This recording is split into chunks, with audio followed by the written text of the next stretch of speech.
ಈ ಎಲ್ಲ ಹೇಳಿಕೆಗಳ ನಡುವೆ ಮಾಜಿ ಸಚಿವ ಗೋವಿಂದ ಕಾರಜೋಳ ಅವರು ಮತ್ತೊಂದು ರೀತಿಯ ಹೇಳಿಕೆಯನ್ನು ಕೊಟ್ಟಿದ್ದಾರೆ. ಡಿಸೆಂಬರ್ ಬಳಿಕ ವಿಧಾನಸಭಾ ಚುನಾವಣೆ ಬರಬಹುದು ಅಂತ ಹೇಳಿ. ಬಿಜೆಪಿ ಸಂಸದ ಮಾಜಿ ಸಚಿವ ಗೋವಿಂದ ಕಾರಜೋಳ ಅವರ ಭವಿಷ್ಯ ಇದು. 2028ಕ್ಕೆ ವಿಧಾನಸಭಾ ಚುನಾವಣೆ ಬರುತ್ತೆ ಅಂತ ನಾಳೆ ಹೇಳಲ್ಲ. 150 ಶಾಸಕರೊಂದಿಗೆ ಬಿಜೆಪಿ ಸರ್ಕಾರ ರಚಿಸುವ ಭರವಸೆ ಇದೆ. ಕಾಂಗ್ರೆಸ್ ಸರ್ಕಾರ ಒಂದೇ ಒಂದು ಅಭಿವೃದ್ಧಿ ಕೆಲಸವನ್ನು ಮಾಡ್ತಿಲ್ಲ. ಸಿಎಂ ಡಿಸಿಎಂ ಸಚಿವರಿಗೆ ಜನ ಶಾಪ ಹಾಕ್ತಿದ್ದಾರೆ.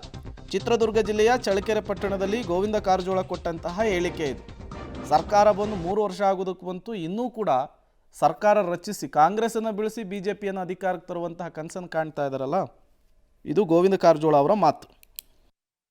ಅಧಿಕಾರಕ್ಕೆ ಬಂದಿದ್ರೆ ಅದು ಭಾರತೀಯ ಜನತಾ ಪಾರ್ಟಿ.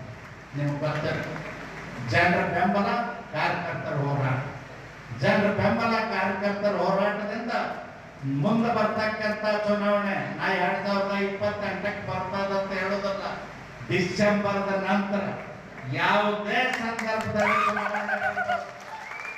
ವಿಧಾನಸಭೆ ಒಳಗೆ 150 ಜನರೊಂದಿಗೆ ಶಾಸಕರೊಂದಿಗೆ ಸರ್ಕಾರ ರಚನೆ ಮಾಡ್ತೀವಿ ಅಂತಕ್ಕಂಥ ಭರವಸೆಯನ್ನು ತಮ್ಮ ಮುಂದೆ ಇಡ್ಲಿಕ್ಕೆ ಬಯಸ್ತೇನೆ.